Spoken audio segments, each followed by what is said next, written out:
সংগঠন মজবুত করার লক্ষ্যে বড় বৈঠক ত্রিপুরা প্রদেশ কংগ্রেসের। কংগ্রেস ভবনে রাজ্যের বিভিন্ন জেলার নেতৃত্বদের নিয়ে অনুষ্ঠিত হলো গুরুত্বপূর্ণ আলোচনা সভা। উপস্থিত ছিলেন প্রদেশ কংগ্রেস সভাপতি আশিস কুমার সাহা, বিধায়ক সুদীপ রায় বর্মন সহ একাধিক নেতৃত্ব। ত্রিপুরা প্রদেশ কংগ্রেসের উদ্যোগে আজ কংগ্রেস ভবনে অনুষ্ঠিত হয় গুরুত্বপূর্ণ সাংগঠনিক বৈঠক। বৈঠকে উপস্থিত ছিলেন প্রত্যেক জেলা সভাপতি এবং দলের অন্যান্য কার্যকর্তারা। দলীয় সংগঠনকে আরো শক্তিশালী করা, আগামী দিনের কর্মসূচি এবং বিভিন্ন সাংগঠনিক বিষয় নিয়ে বৈঠকে বিস্তারিত আলোচনা হয় বলে জানা গেছে। বৈঠকে উপস্থিত ছিলেন প্রদেশ কংগ্রেস সভাপতি আশিস কুমার সাহা, বিধায়ক সুদীপ রায় বর্মন সহ দলের অন্যান্য শীর্ষ নেতৃত্ব।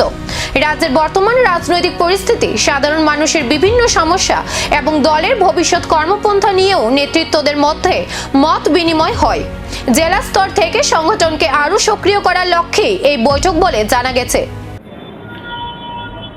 প্রদেশ কংগ্রেসের বর্ধিত সভা, প্রদেশ কংগ্রেসের যারা ত্রিপুরা প্রদেশের যারা আমাদের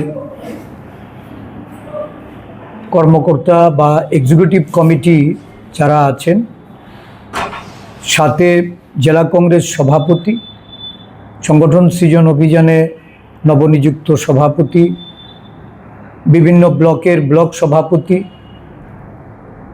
শাখা বিভাগ ও আমাদের সেলের সমস্ত চেয়ারম্যান সভাপতিদের তাদের নিয়ে যে সভা, সংগঠনকে মজবুত করার লক্ষ্যে গত 2025 এই 2025 সালে সারা দেশেই সংগঠন সৃজন অভিযান এবং তার পরবর্তীতে 60 দিনের সময় দিয়ে সেখানে যে কমিটি গঠন একদম তৃণমূল স্তর থেকে বুথ কমিটি, মণ্ডল কমিটি এবং আমাদের ব্লক কমিটি, জেলা কমিটি পুনর্গঠন, সাথে বিএলএদের নিযুক্তি, ব্লক লেভেল এজেন্ট নিযুক্তি, এই বিষয়গুলি খুব শীঘ্রই সম্পন্ন করার জন্য আমাদের রাজ্যে গত সংগঠন শক্তিশালী করতে কংগ্রেসের এই বৈঠক কতটা প্রভাব ফেলবে রাজ্যের রাজনীতিতে, আগামী দিনের কর্মসূচি দেবে সেই উত্তর।